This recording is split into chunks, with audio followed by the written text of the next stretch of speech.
Today, we're going to pinpoint the exact moment the tide turned in World War I. We're talking about a battle that was supposed to be a massive German victory, but instead, it kicked off their final collapse. So, picture this. It's the summer of 1918. 4 brutal, grinding years of war have passed. Germany decides to roll the dice on one last gigantic offensive. But instead of landing that knockout blow, it ends up being the very thing that leads to their downfall. So how on earth did a single battle, the Second Battle of the Marne, completely flip the script on the Western Front? Well, by mid-1918, you could say Germany was getting pretty desperate. Their huge spring offensive hadn't delivered the decisive win they needed. The German high command knew the clock was ticking. They had to get a breakthrough, and they had to get it fast, before a flood of fresh American troops could really make their presence felt in Europe. The man with the plan was General Erich Ludendorff, Germany's top military brain. Now, here's the wild part. His real target was the British Army up in Flanders, so to pull Allied soldiers away from there, he came up with a massive feint, a gigantic attack along the Marne River. The whole thing was designed to be one enormous, elaborate distraction. And when I say enormous, I mean it. Germany threw 52 divisions into this diversion. Facing them, the Allies, that's France, the US, Britain, and Italy, had gathered 58 of their own. Thousands of heavy guns were aimed at each other across the river. The stage was set for an absolutely colossal clash. On July 15th, the hammer fell. Ludendorff's idea was to launch a two-pronged attack, hitting the French on both sides of the city of Reims. The hope was to split their armies right in two and just shatter their lines for good. It all kicked off just after midnight with a horrifying artillery barrage that included a ton of poison gas shells. Under the cover of all that chaos, elite German stormtroopers started crossing the Marne on little canvas boats and rafts. And by the end of the day, they'd managed to carve out a solid 9-mile-wide foothold on the other side. At first, it really looked like a spectacular success. Ludendorff himself was absolutely thrilled, even calling it the very pinnacle of military victory. From the German side of things, it seemed like their huge gamble was paying off big time. But, that feeling, it wasn't going to last. Because while one part of the German attack was surging forward, the other part, it was walking straight into a brilliantly laid trap. The Allies were more than ready for them. The secret weapon for the Allies was this genius French strategy called defense in depth. Here's how it worked. Instead of packing guys into the frontline trenches, they left them mostly empty, so the German artillery just pounded empty dirt.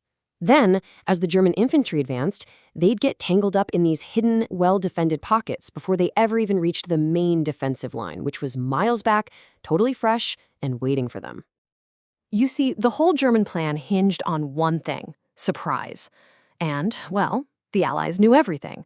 The reconnaissance planes had spotted the German buildup for days. And then, get this, just hours before the attack, a French raid captured 27 German soldiers who spilled the beans on the exact H hour. That intel was a game changer. It meant the French could open fire first, absolutely rattling the German troops before they even climbed out of their trenches. And in the places where the Germans did manage to get across the river, they slammed into a brick wall of pure determination. I'm talking about the American 3rd Infantry Division, and especially their 38th Regiment. They just would not retreat. Even as other units around them started to fall back, they held their ground, earning that legendary nickname they still have today, the Rock of the Marne. And then there's this incredible story, almost like something out of a spy movie. The legend goes that the Allies actually planted a briefcase with fake counterattack plans on a dead body in a crashed car right where the Germans would find it. The Germans supposedly found it, changed their plans to counter this fake attack, and made themselves even more vulnerable to the real one when it finally came.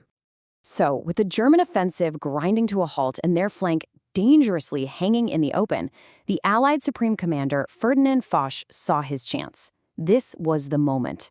On July 18th, he unleashed a counteroffensive so massive it would change the course of the entire war. Foch's plan was to smash into that exposed German flank with a huge international army.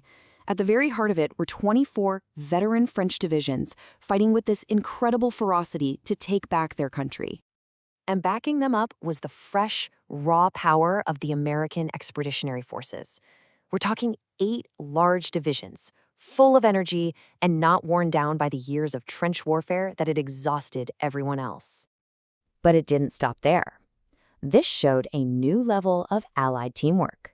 Foch also brought in the British 22nd Corps and even a couple of Italian divisions to make sure they were hitting the German line from all sides at once. And what was leading this whole assault, literally tearing through the German defenses? The cutting-edge tech of 1918, 350 of the new Renault FT tanks. These things were way more nimble than the old clumsy tanks, and they were an absolute nightmare for the German defenders. The German flank just collapsed. It took only 2 days.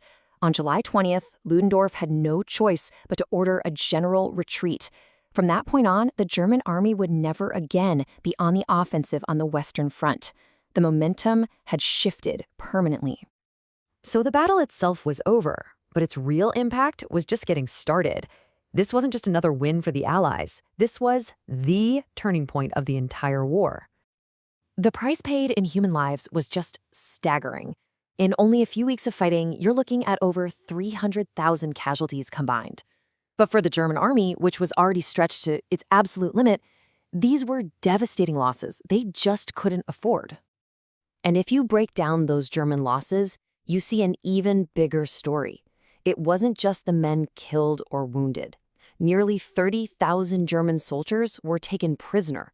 A number that high tells you one thing loud and clear: morale was collapsing. The loss of equipment was just as bad. Germany lost almost 800 artillery pieces. That's a catastrophic loss that absolutely crippled their ability to fight effectively in the coming months. And that's really the key takeaway here.